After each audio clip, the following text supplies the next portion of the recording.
بسم اللہ الرحمن الرحیم۔ انسان کا اپنے والدین، اپنی اولاد اور قریبی رشتہ داروں کے علاوہ سب سے زیادہ واسطہ تعلق ہمسایوں پڑوسیوں سے بھی ہوتا ہے، اور اس کی خوشگواری اور ناخوشگواری کی زندگی، سکون و اخلاق کی اصلاح اور فساد اور بنا بگاڑ پر بہت گہرا اثر پڑتا ہے۔ قرآن و حدیث میں قرابت اور رشتہ داری کے ساتھ ساتھ پڑوسیوں کے حقوق بھی مستقل طور پر بیان کیے گئے ہیں۔ آج کی ویڈیو میں ہم آپ کے ساتھ پڑوسی کے حقوق کے بارے میں چند احادیث پیش کریں گے۔ ایک انصاری صحابی فرماتے ہیں کہ میں نے نبی کریم صلی اللہ علیہ وآلہ وسلم کی خدمت میں حاضر ہونے کے لیے گھر سے نکلا۔ وہاں پہنچ کر دیکھتا ہوں کہ ایک صاحب کھڑے ہیں اور حضور ان کی طرف متوجہ ہیں۔ میں نے خیال کیا کہ انہیں آپ صلی اللہ علیہ وآلہ وسلم سے کچھ کام ہوگا۔ حضور صلی اللہ علیہ وآلہ وسلم کھڑے ہیں اور ان سے باتیں ہو رہی ہیں۔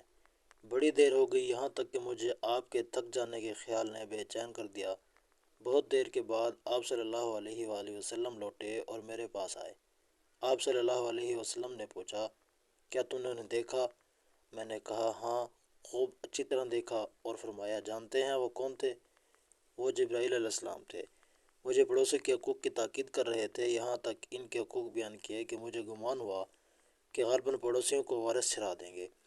رسول اللہ صلی اللہ علیہ وآلہ وسلم نے فرمایا، پڑوسی تین طرح کے ہوتے ہیں۔ ایک وہ ہوتے ہیں جو کہ کافر ہیں، ان کا ہم پر ایک حق ہے، یعنی صرف پڑوسی ہونے کا۔ دوسرے وہ جو مسلمان بھی ہیں اور پڑوسی بھی ہیں، ان کے دو حقوق ہیں، حق پڑوس اور حق اسلام۔ اور تیسرا وہ ہے جس کے تین حقوق ہیں، جو ہمارا پڑوسی بھی ہے، مسلمان بھی ہے اور رشتہ دار بھی ہے۔ تھوڑا سا حقوق کے اختصار کے ساتھ تفصیل بیان کرتے ہوئے حضرت معاویہ بن حیدر رضی اللہ تعالیٰ عنہ بیان کرتے ہیں کہ میں نے عرض کیا، یا رسول اللہ صلی اللہ علیہ وآلہ وسلم، میرے پڑوسی کا مجھ پر کیا حق ہے؟ آپ صلی اللہ علیہ وآلہ وسلم نے فرمایا، اگر وہ بیمار ہو تو تم اس کی عیادت کرو، اگر وہ مر جائے تو تم اس کے جنازے میں شریک ہو، اگر وہ تم سے قرض مانگے تو تم اس کو قرض دو، اگر اس کو کوئی اچھائی پہنچے تو اس کو مبارکباد دو، اگر اس کو کوئی مصیبت پہنچے تو اس کی تعزیت کرو۔ اپنے گھر کی عمارت اس کی عمارت سے بلند نہ کرو کہ اس کی ہوا رک جائے۔ حضرت عبداللہ بن مسعود رضی اللہ تعالیٰ عنہ بیان کرتے ہیں کہ ایک آدمی نے بارگاہ رسالت میں آپ صلی اللہ علیہ وآلہ وسلم سے عرض کیا، مجھے یہ کیسے معلوم ہوگا کہ میں نے اچھا کام کیا یا برا؟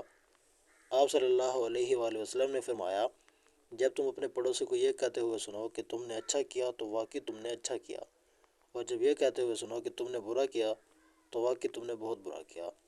جو شخص وقتی اور عارضی طور پر بھی کسی مجلس، کسی سواری، کسی دکان، کسی ہوٹل میں آپ کا ہم نشین اور ہم رکاب ہو جائے، وہ بھی پڑوسی کہلاتا ہے۔ اسلامی معاشرہ میں ان لوگوں کو بھی ایک دوسرے پر ہمسائے کے حقوق حاصل ہو جاتے ہیں۔ ایک شخص اللہ کے نبی حضرت محمد صلی اللہ علیہ وآلہ وسلم کے پاس آئے اور کہا، یا رسول اللہ، فلاں عورت کے تعلق سے مشہور ہے کہ وہ بہت زیادہ نوافل پڑھتی ہے، صدقہ خیرات کرتی ہے اور بہت زیادہ روزے رکھتی ہے، لیکن اس میں ایک خامی ہے، وہ یہ ہے کہ اس کی زبان سے اس کا پڑوسی محفوظ نہیں ہے۔ تو اللہ کے نبی صلی اللہ علیہ وآلہ وسلم نے فرمایا کہ وہ جہنمی ہے۔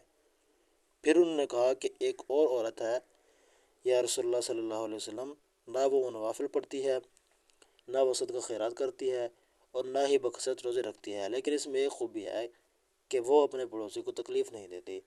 تو اللہ کے نبی صلی اللہ علیہ وآلہ وسلم نے فرمایا کہ وہ عورت جنتی ہے۔ اچھے تعلقات قائم کرنے کے لیے پڑوسی سے مناسب مواقع پر تحائف کا تبادلہ کرنا چاہیے، تاکہ تحفے بھیجنے میں پڑوسی، ساتھی یا دوست کسی کے پسند اور ذوق بھی خیال رکھا جائے۔ کچھ اور ممکن نہ ہو تو گھر میں پکا ہوا کھانا ہی پڑوس میں بھجوا دیا جائے۔ سب سے آسان تحائف مسکرانے کے ساتھ کیا جائے۔ جو پڑوسی کو آپ کی طرف امن اور اصلاح کی نوید دیتا ہے۔ ام المومنین حضرت سیدہ عائشہ رضی اللہ تعالیٰ عنہ بیان کرتی ہیں کہ میں نے حضرت محمد صلی اللہ علیہ وآلہ وسلم سے عرض کیا، میرے دو پڑوسی ہیں، ان میں سے ایک میرے دروازے کے سامنے رہتا ہے اور دوسرا کچھ دور۔ بعض اوقات میرے پاس موجودہ چیز اتنی ہوتی ہے کہ دونوں کو دینے کی گنجائش نہیں ہوتی، لہٰذا ان دونوں میں سے کس کا حق زیادہ ہے؟